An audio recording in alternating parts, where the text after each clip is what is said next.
नारद जी ने भी यही कहा कि कृष्णा और ऐसे आपका देखा पहचाना घर है, आज राधा को कोई भी वहां दिक्कत होगी तो आप पूरे हक से जाकर कह सकते हो, क्योंकि आपके मित्र हैं नंद बाबा। कह रहे नंद राय तुमने ऐसे कैसे कह दिया, क्या ये बात क्यों हुई, राधा जी को अच्छी नहीं लग रही? कह सकते मित्र मित्र है, कुछ भी कह सकते। वृषभानु जी ने कहा अच्छी बात है ये तो, और कन्हैया है भी अच्छा लड़का, ठीक है तो रिश्ता भेज रहे हैं। रिश्ता भेजते पहले तो पत्र तैयार करते कि हम चाहते राधा आपके घर की बहू बने, अगर आपको रिश्ता मंजूर है तो स्वीकृति पत्र भेजिए। अब इसके साथ साथ क्योंकि धनवान है वृषभानु जी बहुत, खाली पत्र तो भेजेंगे नहीं, तो वो 108 खोमचे तैयार करते हैं। खोमचे किसे कहते हैं?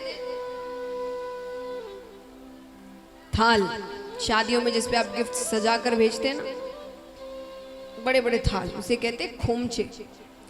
तो वैसे 108 तैयार किए, सब में कुछ ना कुछ रखा गया, किसी में जेवरात, किसी में वस्त्र, किसी में मेवा मिष्ठान, किसी में कुछ। एक अंत में खाली बच जाता है तो उसमें मोती भर दिए गए, और ये 108 खोमचे जाते नंद बाबा के घर। अब यहाँ नंद बाबा तो बड़े प्रसन्न हुए, उन्हें तो रिश्ता मंजूर है। अब यहाँ पर बलदाऊ भैया और ठाकुर जी वहां चक्कर लगा रहे हैं। सीधे सीधे तो भगवान देख नहीं रहे कि क्या आया है, कनखियों से देख रहे हैं पत्र में क्या लिखा है, क्या क्या सामान आया है। अब यहाँ नंद बाबा ने सोचा कि खोमचे खाली करते हैं, और खाली करके कुछ ना कुछ तो भरकर ही भेजेंगे, खाली तो भेज नहीं सकते। अब वहां जब खोमचे खाली हो रहे थे तो मोतियों का खोमचा अंत में पड़ा था। भगवान ने उसमें से एक मुट्ठी मोती उठाए और चले गए। अब नंद बाबा वहां चक्कर लगा रहे हैं, जब जैसे जैसे खोमचे खाली हो रहे हैं, अचानक उन्होंने देखा कि अंत का जो मोती का खोमचा है उसमें मोती कम लग रहे हैं। वो तो अभी तक खाली भी नहीं हुआ। नंद बाबा ने सेवकों से पूछा कि यहाँ कोई आया था? सेवकों ने कहा कृष्ण बलराम आए थे। नंद बाबा ने कहा घर में ही चोर है, दूसरों से क्या पूछना। नंद बाबा कहते हैं कन्हैया तूने यहां से मोती उठाए?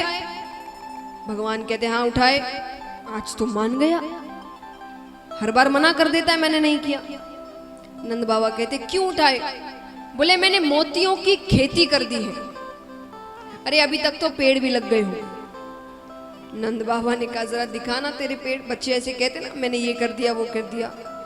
तो नंद बाबा को भी लगा कि ऐसे ही बात ही कर रहा है। नंद बाबा ने कहा कहाँ है पेड़? तो घर के पीछे भगवान ले जाते हैं तो सच में बड़े बड़े पेड़ लगे हैं, और जैसे अंगूर के गुच्छे लटकते वैसे मोतियों के गुच्छे लटक रहे हैं।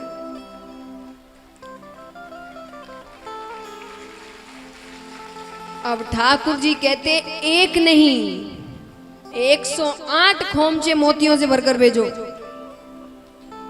नंद बाबा कहते अच्छी बात है ये तो 108 खोमचे मोतियों से भरकर भेजेगा।